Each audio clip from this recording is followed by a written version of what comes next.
ચોટીલાના deputy collector એચ.ટી. મકવાણાએ હાડ થીજવતી ઠંડીમાં રાતભર ખનીજ ચોરી વિરુદ્ધ કાર્યવાહી કરી. ચોટીલાના ડેપ્યુટી કલેક્ટર એચ.ટી. મકવાણાએ હાડ થીજવતી ઠંડીમાં રાતભર ખનીજ ચોરી વિરુદ્ધ કાર્યવાહી કરી હતી.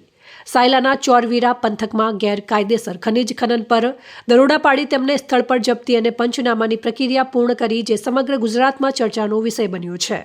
શિયાળાની કકડતી રાત્રિએ જ્યારે તાપમાન નીચું ગયું હતું, ત્યારે ચોક્કસ બાતમીના આધારે ડેપ્યુટી કલેક્ટર મકવાણાએ મધ્યરાત્રે દરોડા પાડ્યા હતા. સાયલા તાલુકાનો ચોરવીરા વિસ્તાર ખનીજ ચોરી માટે જાણીતો છે. દરોડા દરમિયાન ખનીજ ચોરી ઝડપાયા બાદ તેની જપ્તી અને કાયદાકીય પંચનામાની જટિલ પ્રક્રિયામાં કલાકો લાગ્યા હતા. આ પ્રક્રિયા પૂર્ણ કરવા માટે ડેપ્યુટી કલેક્ટરે કોઈ ઓફિસ કે વાહનમાં બેસવાને બદલે ખેતરની પાળ પર પડેલા જૂના ખાટલા પર બેસીને કામ કર્યું. ઠંડીથી બચવા માટે તાપણું સળગાવવામાં આવ્યું હતું અને મોબાઈલની ટોર્ચના અજવાળે કાયદાકીય કલમો અને પંચનામાના કાગળો તૈયાર કરવામાં આવ્યા હતા.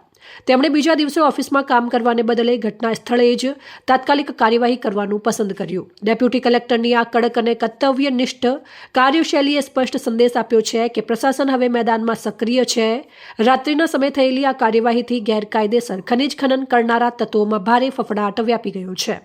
સ્થાનિક ગ્રામજનો અને સોશિયલ મીડિયા પર લોકો તેમની આ નિષ્ઠા અને હિંમતની પ્રશંસા કરી રહ્યા છે.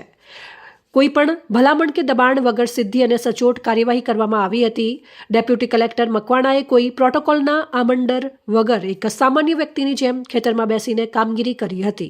જ્યાં સુધી પેપરવર્ક પૂર્ણ થયું ન હતું, ત્યાં સુધી સૂર્યોદય પહેલા સ્થળ પર જ હાજર રહ્યા હતા. આ ઘટનાએ ગુજરાતના પ્રશાસનની સક્ષમતા અને સતર્કતા ફરી એકવાર સાબિત કરી છે. અહેવાલ અફઝલ મુલ્તાની, સંબંધ ભારત ન્યૂઝ, ચોટીલા, સુરેન્દ્રનગર.